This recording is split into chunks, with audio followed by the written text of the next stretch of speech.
우리가 지금 말씀을 전할 때 믿음이라고 하는 부분을 가지고 말씀을 전하고 있습니다. 그래서 몇 주 동안 진짜 믿음은 어떤 믿음인가, 바른 믿음은 어떤 믿음인가, 많은 사람들이 정말 나는 예수를 잘 믿는다고 그런 믿음을 가지고 살았지만 막상 주님 앞에 가서는 거부받을, 배척받을 그런 믿음의 생활을 한 사람도 많이 있는 것이 사실이기 때문에 예수님 말씀하셨고 그렇게 예언하셨기 때문에, 그렇다면 바른 믿음이라는 것은 어떤 믿음이냐. 그래서 오늘은 로마서 12장 1절을 중심으로 해서 말씀을 전해드릴 때, 여러분 믿음에 대해서 한마디로 딱 축약되어 있는 단어가 하나 있습니다. 이신칭의. 많이 들어보셨죠? 이신칭의. 이거는 이제 한자로 표현한데요. 믿음으로써 의롭게 된다. 믿음으로써 의롭다, 칭함을 받는다. 이 한마디 이신칭의, 이것 때문에 종교개혁이 일어나기도 했고요. 이것 때문에 이제 많은 사람들이 믿음을 지키기 위해서 생명도 버리는 것을 불사하지 않았죠. 그래서 로마서가 믿음을 설명하는데 최고의 가장 어떤 지침서라고 할까요? 가장 명확하게 믿음은 어떤 것이냐라고 말씀을 해주고 있습니다. 로마서를 잠깐 여러분들에게 전체적인 걸 두 부류로 구분을 해가 되면 1장부터 11장까지는 인간이 타락했고, 그래서 타락한 인간은 전혀 소망이 없고 구원의 자체적으로 자력으로 구원받을 수 있는 능력이 전혀 없고, 예를 들자면 여러분들이 절벽 위에 올라가서 큰 돌멩이 하나를 던졌습니다. 다시 돌멩이가 중간에 내려가다가 올라올 확률은 몇 %입니까? 전혀 없습니다. 낭떠러지에서 돌을 던져서 내려가는 돌이 다시 중간에서 공중을 향해서 올라올 일은 전혀 없습니다. 전혀 가능성이 없습니다. 그것처럼 인간이 스스로 구원받을 수 있는 가능성은 그것보다도 더 확률적으로 없는 가능성이다라고 말씀하고 있는 것이 바로 1장부터 11장까지 그런 인간을 위해서 하나님께서는 독생자 예수 그리스도를 이 땅에 보내주셔서 십자가에 죽게 하시고, 그 죽게 하심으로 인해서 모든 사람들이 그 죽은 십자가의 사건 예수 그리스도를 믿는 믿음으로 인하여서 이제 구원받을 수 있는 모든 객관적인 요소를 다 만들어 놓으셨다라는 것이 11장까지의 내용이고요. 12장부터 마지막 장까지는 그 예수님께서 하나님께서 만들어준 구원에 관한 어떤 그 이론적인, 구원에 관한 전반적인 상황들을 이제 어떻게 누리면서 살 것인가에 대한 그리스도인들에 대한 생활. 그래서 12장부터는 새 생활, 그리스도의 생활, 그 다음에 사랑, 용서, 덕을 세우고 선을 이루고, 이런 내용들이 주로 쭉 나옵니다. 그래서 예수 믿은 사람들이 어떻게 살아가야 될지를 말씀하고 있는 시작되는 장이 바로 12장이죠. 밥상으로 비유하게 되면 1장부터 11장까지는 밥을 막 차렸습니다. 반찬을 만들고 막 차렸습니다. 그리고 12장부터는 이제부터는 먹어라. 이제부터는 먹어라. 배고픈 사람에게 밥상을 갖다 주고서는 12장부터는 이제부터는 내가 밥을 다 짓고 내가 반찬을 만들고 내가 잔치상을 마련했으니 이제부터는 먹어라. 그렇게 시작하는 단어가 그러므로, 그러므로 내가 밥상을 차렸으니, 내가 잔치상을 차렸으니 그러므로 먹어라 라고 하는 것으로 여러분들에게 비유를 드리면 아마 맞을 것입니다. 그래서 11장까지 하나님께서 하신 일들에, 구원에 관해서 하신 일들에 대해서 쭉 설명하신 다음에, 그러므로 이제부터는 그 구원을 믿고 구원 안에서 믿음 생활을 하는 모든 사람들이 이제 어떻게 살아가야 될 것인지를 연결해주는 하나의 연결 부위가 바로 그러므로라고 시작하는 12장 1절의 말씀이라는 것이죠. 여러분 12장 1절을 우리 한번 다 같이 한 절이니까 한번 읽어보도록 하겠습니다. 시작. 그러므로 형제들아, 내가 하나님의 모든 자비하심으로 너희를 권하노니 너희 몸을 하나님이 기뻐하시는 거룩한 산제물로 드리라. 이는 너희가 드릴 영적 예배니라. 아멘. 이 12장 1절에서 가장 중요한 단어를 뽑으라고 하면 드리라. 드리라. 너의 몸을 드리라. 하나님이 기뻐하시는 거룩한 산제물이 되어야 될 이유는 드리기 위해서. 그래서 드리는 것이 뭐냐 하면 너희의 영적 예배다라고 하면서 이 12장 1절의 중심 말씀을 보게 되면 드리라. 11장까지 하나님께서 모든 것들을 마련해 놓으셨으니 12장부터 그 믿는 믿음을 가지고 사는 사람들, 너희들은 무엇을 해야 될 것이냐? 너희 몸을 거룩한 산 제물로 드려라. 그래야 이제 12장부터 16장까지 마지막 장까지 그리스도의 삶이 시작이 되는 겁니다. 그래서 오늘은 제목이 뭐냐면 드려야 믿음이다. 드려야 믿음인 줄 믿습니다, 여러분.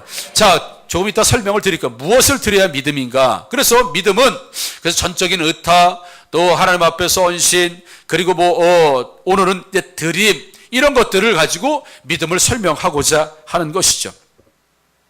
자, 무엇을 드리는가? 나의 몸을 산 제물로 하나님 앞에 드려라. 이렇게 말씀하고 있을 때 여러분, 아브라함과 이삭을 잠깐 설명을 드립니다. 믿음의 조상 아브라함과 이삭, 그가 이삭을 모리아산에서 바치려고 했을 때에 그의 믿음이 온전히 인정받은 모습을 보게 됩니다. 여러분, 재구성은 아니지만 우리가 생각해 볼 수 있습니다. 어느 날 하나님께서 아브라함에게 나타나셔서, 아브라함아, 내가 사랑하는 독자 아들 이삭을 나에게 번제로 바쳐라. 청천벽력 같은 이런 소식을 아브라함이 들었을 때 얼마나 많이 고민하고 번뇌했겠습니까? 우리 말씀을 전할 때도 그가 즉시 새벽에 일어나서, 여러분, 아들 잡으러 가는데 기다렸겠습니까? 기다렸겠어요? 왜 이렇게 시간이 안 가지? 빨리 잡아 죽여야 되는데 왜 시간이 안 가지? 이럴 부모가 어디 있겠습니까? 아마도 그는 물 한 모금 마시지 못할 것이 분명했을 것이고요.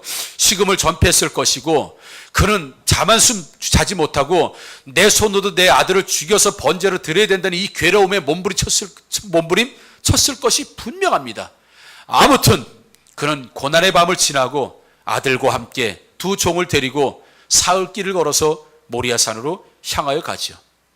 그리고 나서는 이제 산에 다 도착했을 때 두 종들과 너희들은 여기서 기다려라. 이삭, 내 아들 이삭과 함께 산에 올라가서 하나님께 번제를 드리고 오겠다라고 이야기하고 아들에게 지어집니다. 여러분, 이때 이삭의 나이가 얼마나 됐을까라고 할 때 두 종이 그때 3일길을 지고 왔던 장작이 있습니다. 번제, 나무를 쌓아놓고 위에다 올려놓을 장작 더미를 두 종이 메고 오고 횃불도 들고 왔습니다. 근데 그 장작을 누가 이어서 졌냐면 이삭이 졌어요. 두 종이 지고 왔던 장작 더미를 이삭이 짊어지고 갔을 정도가 된다고 하면 충분히 그는 청년입니다. 충분히 어린 나이가 아닙니다, 여러분. 충분히 심을 수 있는 청년임을 우리가 알 수가 있죠. 아무튼 그 장작을 메고 아버지와 함께 산꼭대기에 올라갔습니다. 아버지, 아니 양은 어디 있습니까? 하나님께서 다 준비해 놓으셔. 그렇군요. 그리고 산에 올라갔는데 양은 없어요. 아버지, 양이 어디 있죠? 번제 드려야 되는데 양은 어디 있습니까? 아들아. 그리고 여러분, 목을 껴안고 얼마나 울었겠습니까? 네가 바로 양이다. 그 아브라함이, 여러분, 아버지의 정이 없는 사람도 아니고요, 100세 낳은 아들이기 때문에 얼마나 지극히 사랑하겠습니까? 아들아, 네가 양이다. 네가 양이야. 그리고 아마도 이삭의 목을 끌어안고 헝 울었을 것이 틀림없습니다. 어느 아버지가 네가 양이니까 빨리 올라가 죽어라라고 그렇게 연극처럼 할 아버지는 세상에 존재하지가 않습니다. 한참을 울고 났습니다. 그리고 나서는 이삭이 말합니다. 하나님께서 저를 번제물로 바치라고 하나요? 하나님께서 저를 칼로 각을 떠서 아버지 손으로 저를 죽여서 모든 내장을 다 끊어내고 각을 떠서 저를 죽이라고 진짜 그렇게 말씀하셨네요? 혹시 잘못 들으신 건 아니에요? 여러분, 어느 청년이, 어느 아들이 그렇게 말씀하셨어요? 자, 죽으러 갑시다. 그런 아들이 있어요? 여러분, 내가 잘못 들은 거 아니에요? 아버지 실성하신 거 아니에요? 말려보지 않았겠습니까? 아니야, 아들아. 분명히 하나님은 너를 번제로 바치라고 했어. 네가 양이다. 미안하다. 그리고 그 아버지가 아들을 향해서 얼마나 통곡했습니까? 그때서야 자기가 제물이 되어야 될 것을 알았던 이삭은 또 아버지를 붙잡고 얼마나 울었겠습니까? 이제 마지막에 이 순간이, 우는 시간이 마지막이라고요. 아버지를 보는 시간도 마지막이요, 아들을 보는 시간도 마지막입니다. 서로 부둥켜 안고, 그 다음은 이삭은 두 가지 중에 하나를 선택할 수 있었어요. 뭐 이런 게 어디 있습니까? 뭐 하나님께서 사람을 제물로 바치라고 합니까? 아버지가 잘못 들은 거 아닙니까? 나이가 들어서 실성한 거 아닙니까? 내가 어떻게 죽습니까? 난 죽을 수 없어요. 그냥 아버지를 밀쳐내고 이삭은 그냥 내려갔으면 그만입니다. 아버지는 이삭을 제지할 수 있는 힘이 없습니다. 이미 그는 노인입니다. 이삭은 혈기 왕성한 청년입니다. 아버지가 너를 번제로 바친다고 했을 때 이삭은 얼마든지 거부할 수 있었어요. 도망갈 수 있었습니다. 아니요, 오히려 아버지를 제압할 수 있었습니다. 그럼에도 불구하고 그래 아버지, 진짜 하나님께서 나를 바치라고 그렇게 하셨나요? 그래 아버지, 그럼 죽어야지요. 자, 제가 올라갈게요. 제가 올라갈게요 아버님. 그리고 자기 발로 올라갔지 않겠습니까? 그리고 장작 더미 위에서 누웠습니다. 여러분, 이것이 현실입니다. 이건 역사의 한순간에 있었던 한 가정의 이야기입니다. 아브라함의 마음은 어떻고 이삭의 마음은 어떻겠습니까? 시퍼런 칼이 눈앞에서 번뜩이고 있을 때 죽어야 된다고 하는 이삭의 마음, 여러분, 위대한 이삭 아닙니까? 자기를 양처럼 죽이는, 제물로 드려지는, 스스로 올라가서 누워버리는 이삭의 모습이나, 아브라함은 아마 그랬을 거예요. 차라리 나를 죽이라고 했으면 내가 죽는 편이 낫지. 아버지인 내가 죽는 게 낫지. 어떻게 아버지가, 어머니가 어떻게 자식을 죽이냔 말이죠. 차라리 내가 죽는 게 낫지. 두 사람에게는 인생에서 느낄 수 있는 최고의 고통스러운 순간이 그 순간이었는데, 아버지도 순종하고 아들을 제물로 바치려고 했고, 이삭도 거부하지 않고 도망가지 않고 그가 스스로 장작더미에 올라가서 누워서 배를 내밀면서 아버지에게 자기를 잡으라고 자신의 몸을 내놓았던 것, 이것이 바로 산제물입니다. 여러분. 그럴 때 하나님께서 말씀하십니다. 창세기 22장 12절에 이렇게 사자가 이르시되 그 아이에게 내 손을 대지 말라, 그에게 아무 일도 하지 말라. 내가 내 아들 내 독자까지도 내게 아끼지 아니하시니 내가 이제야 내가 하나님을 경외하는 줄을 아노라. 아멘. 아이에게 손대지 말라, 그에게 아무 일도 하지 말라, 손대지 말라. 이제야 내가 죽음까지라도 가는 상황에서도 나를 경외하고 살아가는 줄 이제야 알았다. 여러분, 거룩한 산 제물이 된다는 게 이겁니다. 여러분, 우리는 로마서 12장 1절을 읽을 때 그냥 읽을 수 있어요. 거룩한 산 제물로 드리는 영적 예배니라. 산 제물이 이겁니다. 여러분, 살아서 장작더미로 올라가는 제물이 산 제물이라고요. 로마서 12장에서 우리가 정말 예수 믿는 믿음을 믿는 사람들, 그 사람들이 어떤 믿음을 가져야 되느냐, 장작더미에 올라갈 수 있는 산 제물이 될 수 있는 그런 믿음을 가질 때 이제서야 내가 나를 경외하는 줄을 알겠다라고 인정하시는 믿음이 된다는 겁니다. 얼마나 어렵습니까, 여러분? 예수 믿는 것이 그렇게 만만한 게 아닙니다. 등록하지 않고 교회 다니는 사람이 얼마나 많습니까?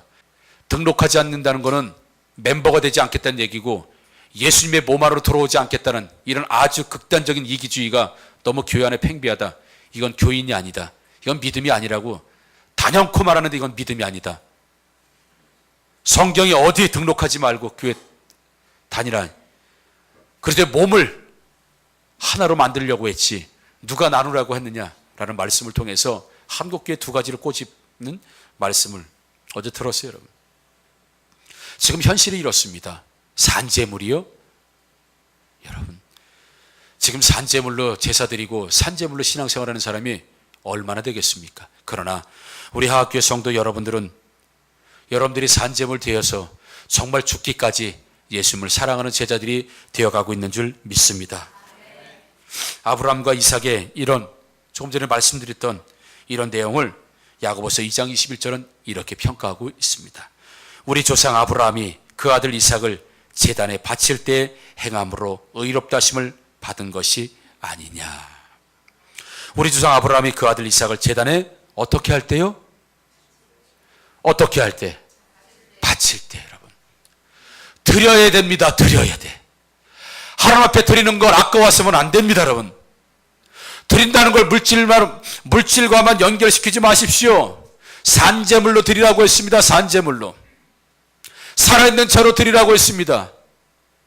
아브라함의 아들 이삭을, 아브라함도 살아있고 이삭도 살아있을 때, 그때 바칠 때 행함으로 의롭다 하심을 얻었다고 했습니다. 그런데 여러분, 우리가 잘 아는 말씀이 있죠. 로마서 10장 9절 말씀 한번 읽어봅니다. 로마서 10장 9절입니다. 시작. 내가 만일 내 입으로 예수를 주로 시인하며 또 하나님께서 그를 죽은 자 가운데 살린 것을 내 마음에 믿으면 구원을 받으리라. 아멘. 어떻게 해서 구원을 받는다고요? 마음에 믿고 주로 시인하면. 아유, 간단하네요. 여러분, 예수님을 믿으십니까? 입으로 시인했습니다. 네. 마음으로 믿습니까? 아멘. 간단하죠? 네, 간단합니다. 아주 간단합니다. 예, 마음으로 믿고 입으로 시인하면, 인정한다는 거죠. 그러면은 구원받는다고 했습니다. 얼마나 간단합니까? 너무 간단하니까 구원이 값어치 없는 것처럼 생각하는 사람도 있어요. 자, 그러나 당시 상황으로 보겠습니다. 성경이 기록된 당시 상황. 당시는 유대가 로마에게 통치를 받고 있던 시대고요. 로마의 황제는 신입니다. 신. 이런 시대적 상황에 어느 날부터 소문이 나기 시작하는 겁니다. 예수님이 구주입니다. 예수님이 주님이십니다. 예수님이 주님이십니다. 이런 소문이 나기 시작합니다. 그러나 그 당시에 주는 한 사람이 있었습니다. 누구겠습니까? 로마의 황제. 로마의 황제 외에는 주가 없습니다. 주라고, 주님이라고 고백할, 왕이라고 고백할 사람은 오직 로마의 황제 한 사람. 다른 사람을 주라고 고백했다가는 죽는 겁니다, 여러분. 로마의 황제 외에 다른 사람을 주로 고백하면 직장에서 퇴출이 되기도 하고, 원형건기장에서 사자의 밥이 되기도 하고, 가로등에 묶여서, 시체가 묶여서 불에 태워짐으로 가로등의 불빛으로 시연받기도 하고, 시체와 둘이 같이 묶어서 같이 썩어 들어가서 죽게 만들고, 말 4마리가 팔다리를 양쪽에서 사방에서 묶고 사방으로 뛰면 팔다리가 쏙 빠집니다. 몸통과. 그렇게 죽고, 참수당해서 죽고, 이런 상황입니다, 여러분. 당시의 상황. 예수를 주로 고백하고 시인했다가는 죽는 상황입니다. 예수님 믿습니까? 라고 할 때, 예, 나는 예수님 믿습니다. 나는 주님은 나의 구주십니다. 라고 말했다가는 죽는답니다. 그때가 이때 상황이에요. 마음으로 믿고 입으로 시인하면 구원을 받는다. 우리처럼 지금 아멘, 입으로 시인한다고 되는 이런 상황이 아니라, 나 예수 믿습니다. 라고 하면 그냥 끌려가서 죽는 거예요, 여러분. 그냥 처형당하는 거라고요. 사자밥이 되는 거라고요. 심지어 기록에 보면 사자 다 뜯어먹을 때 뼈 부서지는 소리, 으드득 으드득 소리까지도 기록이 남아있다고. 여러분, 그런 현장 가운데 여러분 예수님을 믿으십니까? 라고 누가 질문했을 때 예수님이 나의 주님이십니다. 라고 입으로 시인하는 건 죽는 거예요. 이때 상황이 그런 상황. 지금 상황이 아니라고. 여러분, 이게 산재물입니다. 이게 산재물. 입으로 시인하고 마음으로 예수를 주로 시인하고 마음에 믿고 입으로 고백하면 구원을 받는다. 간단한 문제인 것 같지만 이 시대에는요, 목숨을 내놓고 생명을 내놓고 오늘 죽어도 나는 예수를 부인하지 않겠다고 하는 이 정도의 신앙이 아니면 입으로 감히 시인 못하는 겁니다.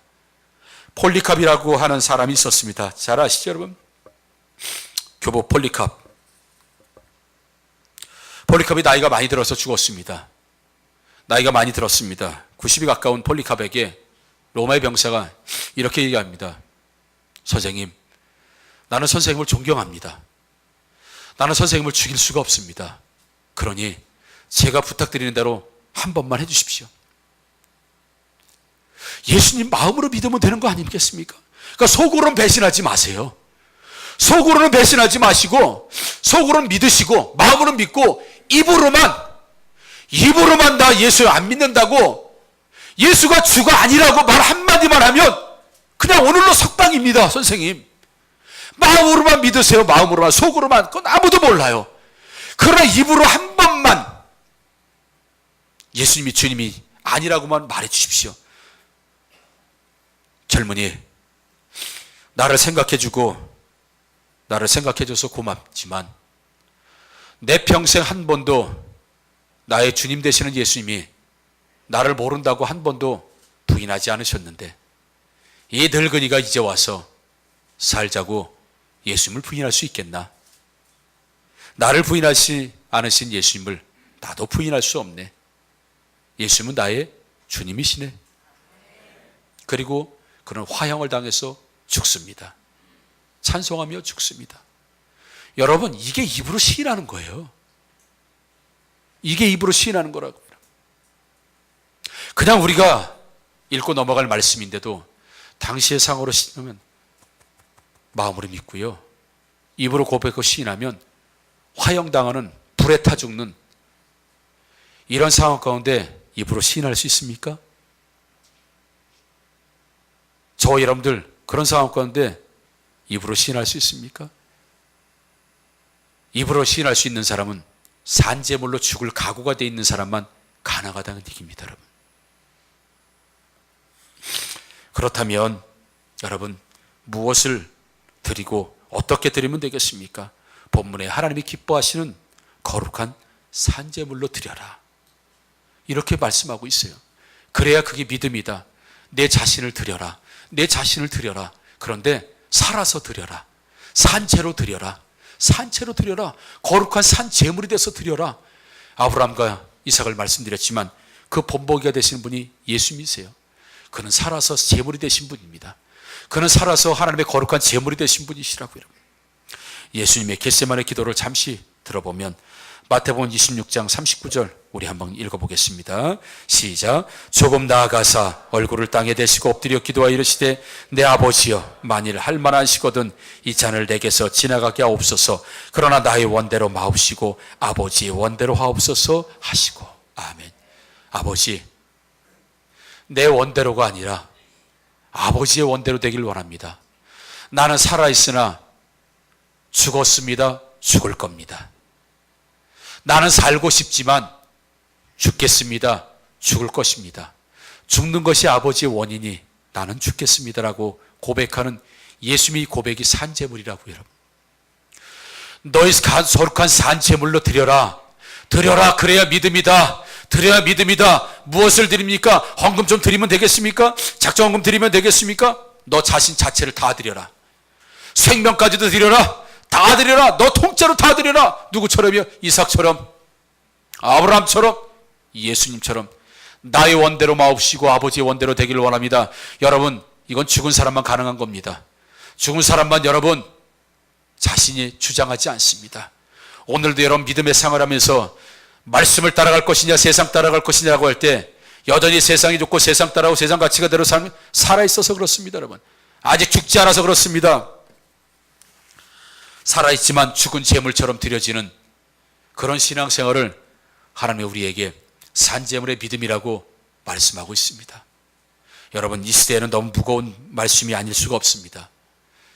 주일 출석만 잘해도 으뜸으로 인정되는 믿음인데, 글쎄 여러분, 주일 출석 잘했다고 거룩한 산재물로 주님 하나님 받으시는 그런 드림을 있는 그런 믿음의 소유자가 될 수 있을까요? 그 정도요? 성경은 지금 말씀하고 있지 않습니까?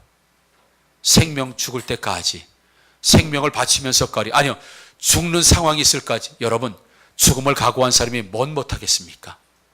무슨 감정이 있습니까? 무슨 불순종이 있습니까? 뭘 못할 게 있습니까? 무슨 핑계가 있습니까? 살아서 죽기를 각오한 사람인데, 살아서 믿음으로 주님에게 드리기를 작정한 사람인데 뭐가 걱정입니까? 주님 앞에 살아서 죄물로 드려진 사람이 다시 일어나서 죄의 제물이 될 수 있습니까? 다시 죄로 갈 수 있습니까? 다시 타락의 제물이 될 수 있습니까? 아닙니다. 죽지 않았기 때문에 그렇습니다.